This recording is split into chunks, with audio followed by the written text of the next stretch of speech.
I loved their noses. I loved the smell of their breath, the smell of their fur. I mean, I would come home from the barn and my horse clothes I would sniff them. I was crazy that way.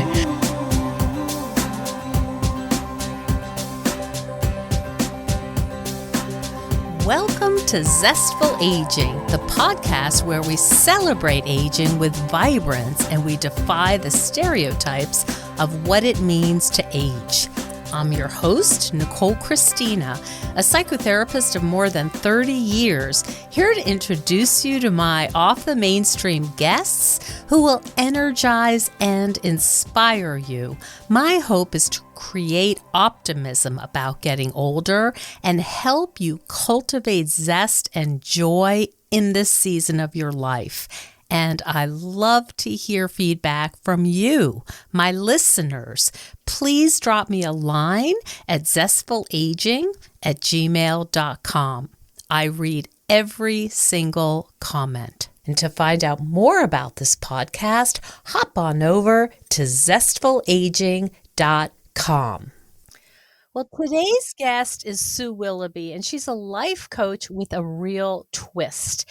Let's just say she didn't start out in the calm and balance lane. She was raised by a single alcoholic parent. She came out at 17. She hit some serious lows, and she still went on to build a life full of grit, growth, and reinvention.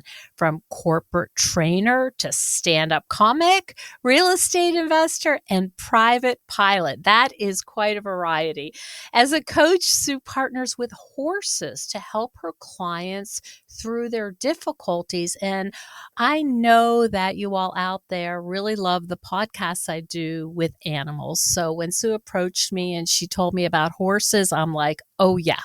My listeners are going to love that. I'm really excited to hear about the healing power of horses. Welcome to the show, Sue. Well, Nicole, thank you so much. And thank you for that brilliant interview. And yes, we are just scratching the surface of all the crazy things that I've done in my life. But, oddly enough, they do all kind of connect in a weird way. And they always come back to horses, which is the best part. I love that. I love that. When I was growing up, I was aware that girls my age were really into horses, and they had the books and the movies and all of that. And I didn't quite understand it. I just knew there was a passion there. Did you discover your love for horses at a young age, or how did that come about? Oh, yes. I was just always attracted to them. I'm pretty sure now that I know more about them that it was an energy thing, but I loved their noses. I loved the smell of their breath, the smell of their fur. I mean, I would come home from the barn and my horse clothes I would sniff them. I was crazy that way. But I think a lot of girls or women go through a horsey girl phase, right? Whether it sticks or not. One of my very first interactions was my mom, and I was begging, please, I want to go on a pony ride. I want to go on a pony ride. And we went on a trail ride, and I don't, if you've never been on a trail ride, the horses are pretty well trained and they just kind of plod along behind each other. And I was on this sassy little pony and the sassy little pony was like, excuse me, but I've had enough. And I do believe that my hay is waiting in my stall back at the barn.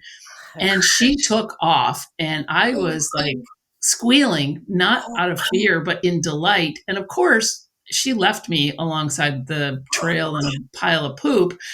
And my mother was mortified, and the guide was like, they all came rushing up to me, and I had tears rolling down my cheeks, not because I was crying. I was like, I want to do it again. You were blissed out. Was like, this is the best ever. Oh my gosh. I'm just trying to think. They're such big animals. And this was a little old were you? Oh, this is a pony. How oh my God, I was little. I was probably like, I don't know, 6 maybe. I was little. I mean, I was pretty little, and it was like my first pony ride, and it was the best thing ever. Gosh. And so did you find your way to return to the barns? Oh, absolutely. Yeah. And like you said, growing up the way I did, I did spend a lot of time. I sought out horses wherever I possibly could. And I wanted to take riding lessons, which I did. My mom was very generous in that regard. I adopted a horse, and for the summer, it was an old camp horse. And that was I'm teaching it how to ride English. And, I took it to a show and all this stuff. I was totally all in, but it was my safe place. Mm, I grew up in upstate New York, and in the wintertime, I would make my mother drive me to the barn in 3 feet of snow. I did not care. I mm, just had to be there. I wanted to be there. And it just was my safe place. And then now I know why. mm. I know that they were, the horses were giving me a space to be myself and to connect and just be who I wanted to be and feel No good. judgment. No They sounds judgment. like you had a real connection, like a soul connection with them, Yeah, and that absolutely. that went a long way in, um, tempering maybe some of the trauma of having a mom who was an alcoholic. Yeah. Yep. Mm, mm. So, really serious there's just so much meaning in it besides, like, horses are pretty and, Yeah. I like to ride. It sounds like, they've gone a far way in saving you. Yes, and many other people as well. But like I said, when I Mhm, was a kid, I didn't quite understand why. I just knew it felt good, and I knew I wanted to be mhm, around them, and I didn't care if I was covered in dirt and flies mhm, and sweat, and it didn't matter. And horsehair during mhm, shedding season. Uh, mhm. Was there any particular horses growing up that you really connected with that you were close to? well, I had my first kind of camp horse that I was free leasing for the summer, basically, because I didn't want to, in the wintertime, feed the horses, and so the camps would lend them out. His name was Joker, and he was a big Palomino, and I bonded with him. He was a very sweet boy. I have my own horse now. I've had a couple. I've leased horses before, but my current horse, his name is Moose, and Mhm. he is a very big appendix quarter horse.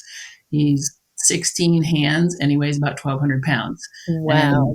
And he is a moose for sure. Uh, but it's funny how they come into your life. I always have friends that are like, "Hey, this horse is looking for a home," and I'm like, "Oh God, really?" Uh, Mhm. a friend of mine said, "You need a moose." And I'm like, "I do not need a moose, but what are you Mhm. talking about?" And she showed me the pictures. And I'm like, "He looks a little scrawny, for his size." Mhm. And I brought him home, put some weight on him, and it was like, oh my God, I took his blanket off in the middle of the winter. And I'm like, "Where did you come from, you big fella?" You healthy boy. Yeah. So, is it like dog I mean, excuse my ignorance because I just do not live in this world, but what I do live is in the world of rescue dogs. I live there a lot. Um, and of course, we know that every dog has their own personality and disposition. And is that like horses? Are they pretty different? Yes, they all have their own personalities. Mhm. I had a little Arabian mare for a few years, and she was very sassy. She and my guy, the quarter horse, he's just a big old goofball, and he's kind of stoic, but they do all have their own personalities, and they are the thing about dogs and versus horses, and this is kind of where dogs will they definitely connect with you, right? And they know, they can sense when you're upset, and so on and so forth. Kind of the difference is that horses are prey animals and we are predators. Dogs are predators, we're predators, so we get along on a different level there. Oh. But horses, regardless of their size, I mean, they could be 18 hands, 1,500 pounds, they're still prey animals. And that's in Oh. their being, right? That is what they are. And they're prey to, like, wolves and And cats, big cats, and plastic oh. bags. They're even prey to no. Uh-huh. So I see, and I remember this rhyme that's kinda dumb, but eyes on the side, run and hide. Well, that, You yeah. That's a Yeah. good, yeah, that's a good analogy. Mhm. Because yes, they do. The thing is, I describe them as huge sensory beings because every cell in their body is about survival. So their Mm. ears work independently of each other. If you ever watch horse behavior, and that's what I do as an equus coach, I'm watching the horse's behavior. So I'm Mhm. looking, they may have one ear on you, they may have another ear pointed off in the distance, and their eyes are on the sides of their heads. So they do have that, increased visibility. Their skin is even very sensitive. So, you've seen them, they'll twitch a little piece of skin on their butt to get a fly off. It's Mhm. amazing. Mm. They smell, they sniff, they use all of their senses all the time because they're constantly taking in information. Everything about their environment is taking in information and processing it. I see, to keep them safe. Yeah. Wow, that's really interesting. I would not have put that together. Well, if you've followed me for a while, you know I am extremely picky about sponsorships and endorsements. So when I decide to share something with the Zestful Aging audience, you know it's worth talking about. Recently, I've been an evangelist for a revolutionary method of navigating difficult emotions. When my friend introduced me to this neurographic art at our craft group, I thought to myself, now that's an ugly drawing, and I will not be drawing that. I didn't understand at the time that neurographic art is not about making pretty pictures. It's actually a technique that utilizes neuroplasticity, psychology, art therapy, and neurophysiology, and you only need paper and colored pencils. Although I've been doing it so much, I just ordered an electric pencil sharpener. So, a little backstory: neurographic art was developed in Russia by a psychiatrist who's also an artist, and it's only found its way to the US in the last few years. And I cannot say enough about how helpful and clarifying this technique is. So, what I'd love you to do is check out Mindful Line. That's MindfulLine.com. And there's all kinds of things that you can join. Now, if you decide you'd like to purchase a course, please use mindfulline.com/zestful aging, because this link will give you a special discount. So whatever you purchase, it would be for your lifetime, and the cost or the fee is not just for the first month. And you're also going to get a special bonus masterclass. So even if you don't want to purchase anything, I highly recommend you familiarize yourself with this really cool technique that I can't stop talking about. Check out Mindful Line, and happy drawing. I would love to hear what you've discovered. So, when did you start thinking to yourself, I want to have a job where I'm using these we'll call it talents, or these qualities of these horses to help people? That's a great question. It started a long time ago. Like I said, horses have been a constant thread in my life for Mhm. one reason or another. And when I was around 18, 19, I saw an ad in the newspaper. This was back in the day before the inner tube. Right? Yeah. We had to look at it, the newspaper, and they were looking for camp counselors and program people for a, a summer camp for individuals with special needs. And they had an opening in the horse department. And I'm like, sign me up. I Mm. for a couple of months and quit my job because I don't really give a rat's ass around about my job anyway, and Mhm. go to summer camp for peanuts. But Oh. it was a therapeutic riding program within this camp, and I didn't even know what therapeutic riding was at the time, but now I do.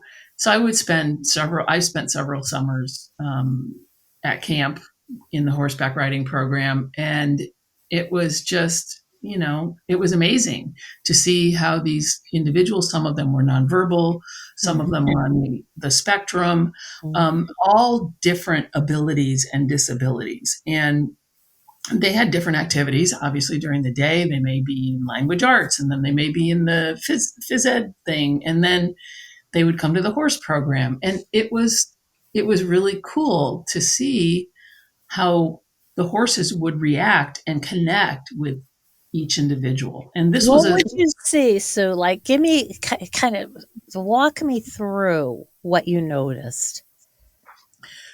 The horses. Now, not every horse can be so therapeutic riding is different than what I do. All of my activities are on the ground. So the horse is just at liberty and gets to do its own thing. But not every horse is a good therapy riding horse. They have to be able to have somebody on their back that may be reacting, screaming, jumping up and down, and doing whatever. But they have to be particularly tolerant. Yes, very tolerant, but not numb. They need to be able to give the rider what they need, or in my case, give the client what they need, and just be present. And what it does is, for the riding piece of it, the motion of the horse can calm somebody that may have,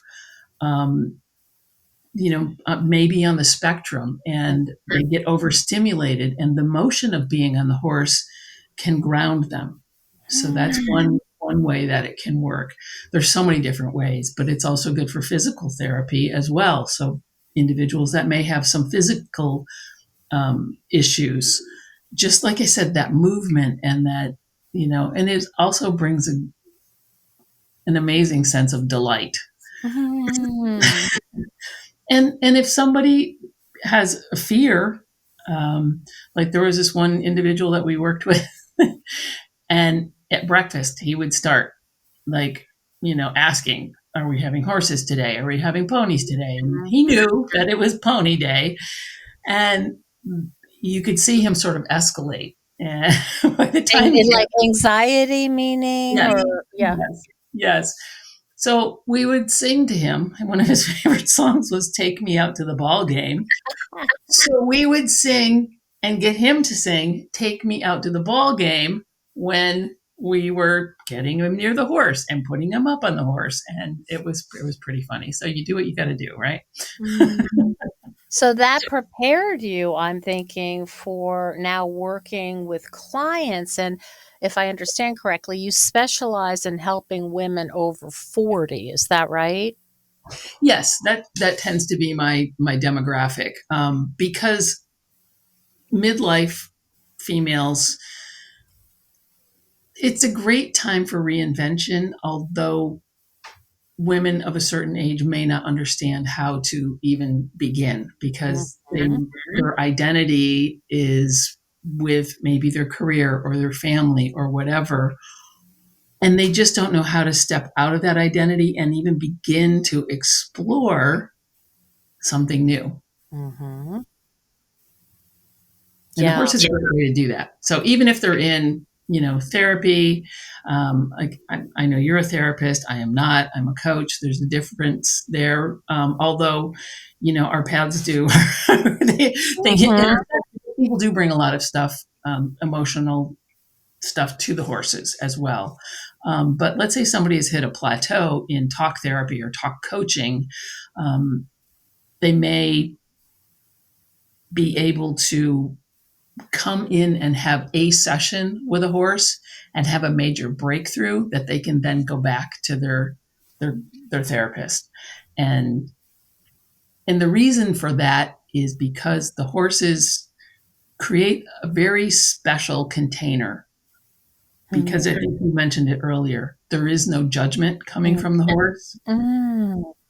And people can eventually get back into their bodies, because people can be in their heads a lot, as you well know, right? As a therapist, right? It's hard to get them out of that mode, because I've even seen people in the arena with a horse talking themselves to death. And the horse is just like, oh my God, shut up. Let's just get down to work here. Quit trying to shape this to be the what you want it to be, right? Um, so the horses will act as a mirror. They can be a metaphor. They don't judge. They're just being themselves, which is a beautiful thing. So it would look like what? Is this a one-on-one typically, or is it a group? What's the format look like? So the format can be one-on-one, and I also do facilitate group coaching sessions as well. And those typically start out as a one-on-one. So if I have a group coaching, maybe it's a work group or whatever, everyone gets a turn in the round pen with the horse. So it is a one-on-one. And that sort of sets that foundation. But if it's just a one-on-one session with a client, they will come. It'll be just me, the horse, and them. And I always do a safety demo. We talk about what things, typically I've either had a conversation with them before they arrive. So I have a little bit of better understanding of where they are. I ask them to set an intention before they go in to be with the horse. And then the horse is, as I mentioned earlier, at liberty. And what that means is their horse is not wearing a halter and a lead rope. There's no physical connection that way. And the horse can just roam around the arena and do their thing and be a horse. And the person gets to interact with the horse based on, let's say, whatever their intention is that they set for the session. Let's say somebody's like, I don't know how to have fun anymore. I don't know how to have joy in my life, right? There's a lot of us out there like that. Not me necessarily, but there's a lot of people that just don't know how to fun. They don't know how to play. They don't know how to do that to get back to their playful, youthful selves. And so let's say that's their intention. And then I ask them, I give them some pointers about how they can interact with the horse, but I let them do whatever they want to do. And then I observe how they're acting with the horse and what the horse's behavior is telling me. And also telling the client, they're just not sure what that is, right? Mm-hmm. They don't have the transcription like you do. Yeah, so right. You're observing, you're watching your client and the horse. This sounds fascinating. And I'm familiar with horse behavior. So as the person is interacting or trying to interact with the horse, I've had people walk into the arena and the horse is maybe at the other side of the arena and they're just doing their thing or, whatever it is. Then they're just kind of just being. And the person may take offense to that and say, oh, the horse doesn't like me. Mm. Okay. The horse is bored with me. The horse doesn't want to come near me. The horse is the horse. And it's not about the horse, but thank you for bringing all of that stuff up. I'm thinking in my mind, like right? Rorschach in the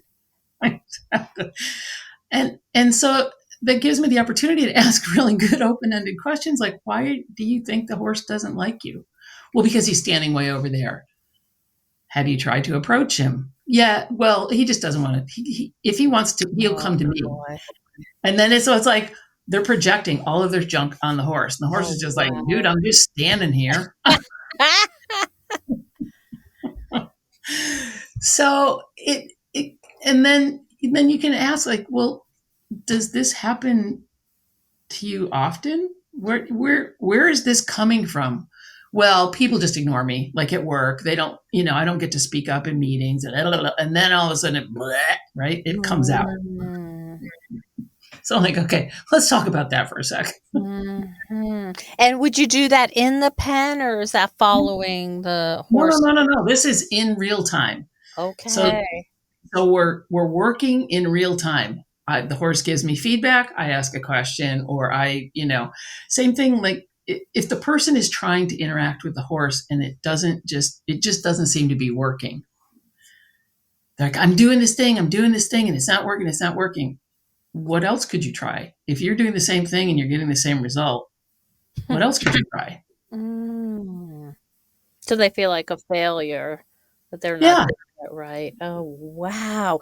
Now, have you had the opposite happen where someone comes in and is surprised at how easy it is to connect with the horse?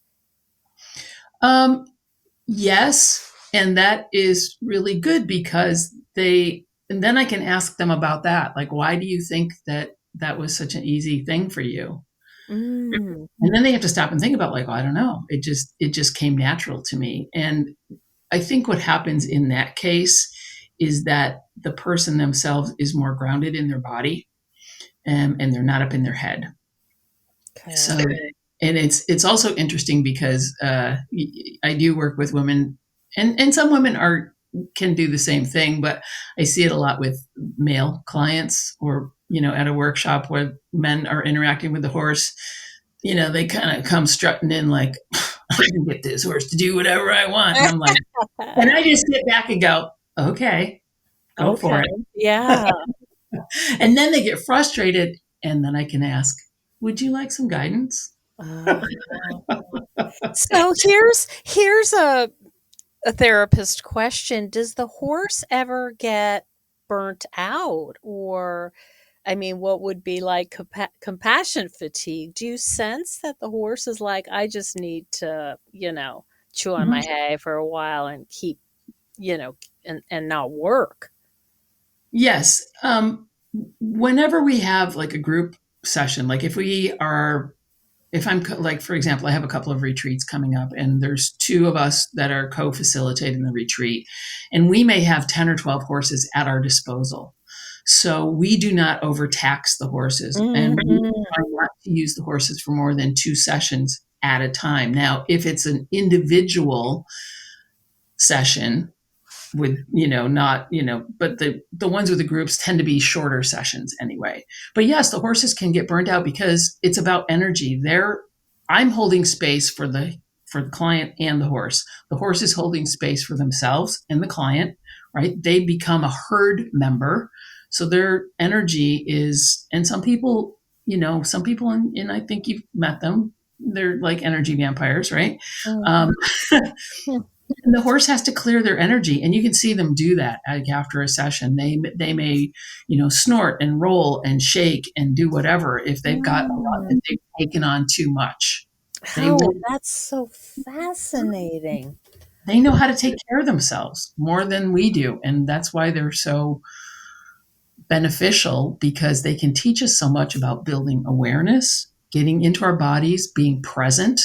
Because when you're in a space with a 1,200-pound animal staring you in the face, you can't be off somewhere. You need to have your wits about you and Mhm. in your body, because horses really sense incongruency. Incongruency meaning I'm acting differently than I'm feeling? Yes. Because they don't care what kind of mask you wear when you come in, or anything else. But if you have some sort of, like I was the example with male participants, and it's not all of them, but some of them with Mhm. the bravado and I can make this horse do anything. They come in with that facade. And the horse is like, sure, go Mhm. ahead, try and pick up my foot. I dare you. Mhm. But you know, they can sense. I mean, they can hook up with you in your heart space, so you can sync up your breathing and your heart. And I first picked up on this when I was studying equine massage. I'm a licensed equine massage therapist as well. So I was holding space for myself and the horse so that they felt safe with the body work that I was doing on them. And our breathing would sync and our heart rate would sync. And so when they sense that you're in your body, you become less threatening to them.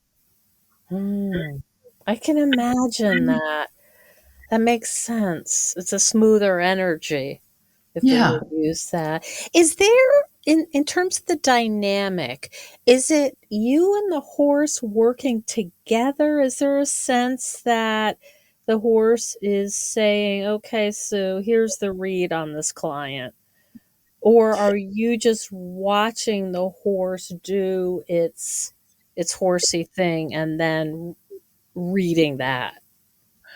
It's more the latter. Okay. The horse is communicating with me, but it's more about me observing how the horse is communicating with the person that is in their immediate vicinity. Mhm. And That's I'm just a bystander. Like, sometimes I'll have to back away from the arena so that the horse doesn't come over to me to, whatever. Uh, I'm get a not part. massage. I'm not part of the equation. They're like, "Yeah, you got a cookie." Um, Okay. Yeah. I'm not really part of the equation. I'm more of an active observer. Have there been situations where you've been really surprised at what happens in the pen with a client? Um, yes, and it's funny to it really does bring people's awareness forefront.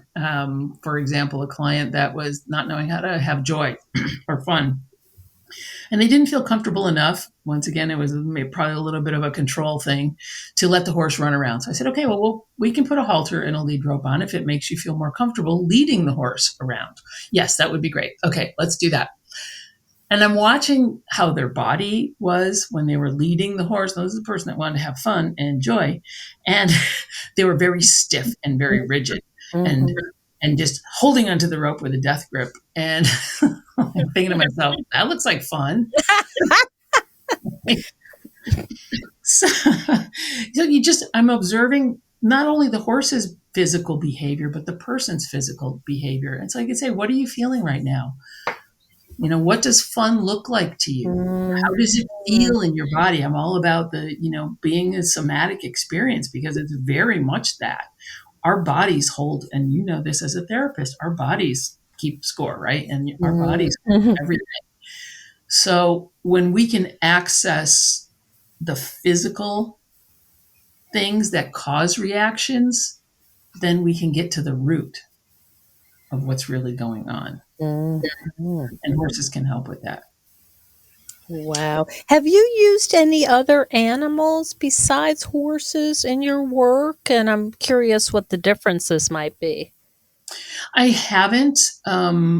I use some mini horses. They're smaller, but they can Mhm. provide skills. I haven't worked with other animals. I mean, I personally have been around other animals, but I just feel like the horse human bond is a very unique one. That's just through the ages. They being being prey animals, they've allowed us to tame them, sometimes not very humanely, Mhm. but to work with them. And it's not about us taming them, right? The old cowboys and stuff were like, we're just going to get this To horse break into. them. Yeah. And that's where the term came from. They literally did break their spirit, and the horse would just shut down. And that's what they'll do. It's just like a trauma victim, right? They will just Yeah. shut down. They won't access that part. And I see that in rescue horses sometimes. So they just have a different connection with us that they do allow us in. They want to be part of our herd. Now, having said that, leadership is also a great skill that you can get from horses because they are also very social herd animals. Okay. They live in communities. Even if they're in a barn and have their own stall and their own run, they're still communicating with the other horses around them. If you take one horse away, he may be like, "Hey, what am I doing Mhm. out here? Joe, come and get me." Mhm. They're still Mhm. communicating with their friends. Some horses get really herd bound. They don't like to be away from their community, but they're very Mhm. herd based. And so when we are in their sphere of awareness, we're in the arena with them, wherever we are part of their herd. So they may be looking to us for leadership. Now, in the wild or in a herd, they will look to the leader if they're feeling threatened, they're going to look to the horse that is the calmest, most level-headed, Mhm. rational horse. It's not going to be the crazy stallion or the young gelding running around being all full of themselves, right? They're going to be like, you are not going to lead us out of here and stay your own business. We're going to look at, and it's typically a mare because they're like, okay, I'm going to take care of y'all. This is what we're going to do. Don't freak out, Mm-hmm. right? So they'll look to you for that kind of energy. And if you're not giving it off, they're like, I'm good over here by myself. I Oh, wow. think I don't need you to be my leader. But that's part Yes. of the partnership that you develop over time with your own horse if you have one. Have you witnessed the healing of horses that have been rescue horses? You mentioned briefly, Mhm. some of them have come from places that maybe their spirits were broken. Is that something that you've participated in? I have seen a number of horses that have been, for lack of a better word, damaged or broken or whatever, and it may be from illness, it may be from neglect. So there is definitely a trust factor that you have to regain, Mm-hmm. and you can't force the trust on the horse. The horse has to come to you and feel safe around you. So once again, that is time and patience, and you don't just run up to a horse. They don't even run up to a horse that's not. They're Mm-hmm. gonna be like, "Whoa, where are you coming from?" I mean, would you run up to somebody and just like throw your arms around them? It's Right. all about, they have horses have personal space. They have boundaries, right? But with horses that have been through, whether they've been neglected or abused or whatever, it's just like people, right? They're holding it on. They've shut some things down. They can still function at a certain They level, have the but trauma response. yeah, absolutely, absolutely. So it takes a minute to get to them, and you just have to be patient and try and understand where they're coming from, and also that they feel like they can trust you. You're not going to hurt them, and you're not going to abuse them or anything else. But it depending on the horse and depending on the situation. But then they're grateful, right? They're like, okay, I feel safe now. And when I work with rescue horses, there's a rescue organization that I um, use their horses for clinics and so forth. And the horses love having a job. They love being part of, doing something and giving back. They're like, this feels great to me. I enjoy this. Mm-hmm. And sometimes they're easier to work with than other horses, but there's no special training. The horse is just the horse. And the horse is just going to be a horse. And what you see is what you get. Mm-hmm. Sounds like you really appreciate that straightforwardness in a sense. Yeah. Yeah. Yeah. Wow. Oh, They've taught me a lot. yeah. It sounds like they've been just profoundly healing a part of your life. Where can people find you, Sue? Yeah, my website is willoughbycoaching.com, and I have an events page which has all of those listed. I Mm-hmm. also have my own podcast called A Life Worth Being, Mm-hmm. and I'm on Instagram primarily, Sue_Willoughby. So, Okay. Great. Yeah, I've listened to your podcast and I was like, there's some similarities in our style, right? yeah. Pretty informal and conversational. Yeah.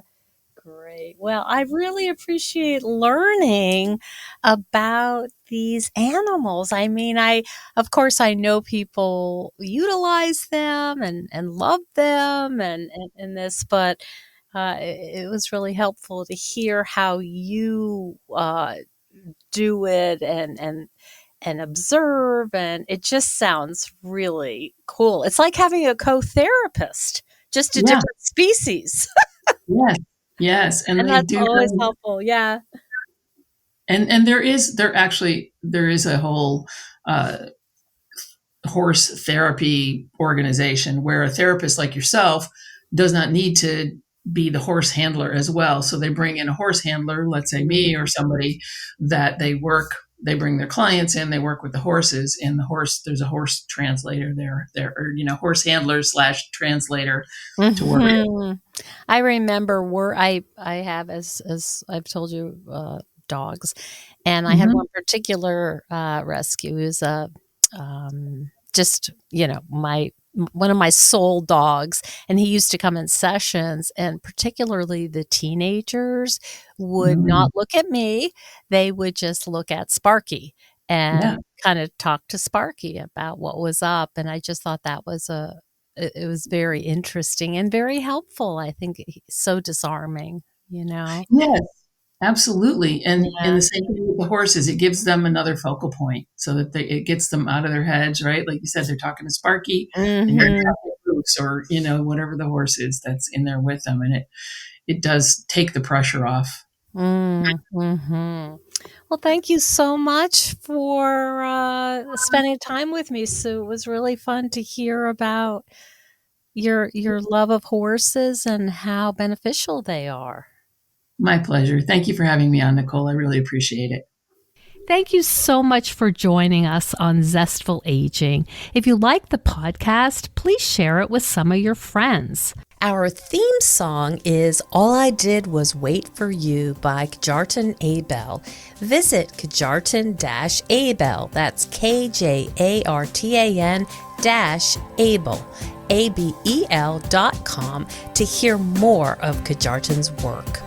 And our technical director is Stephen Litweiler. And stay tuned next week for another interview with a fascinating and inspiring guest. See you then.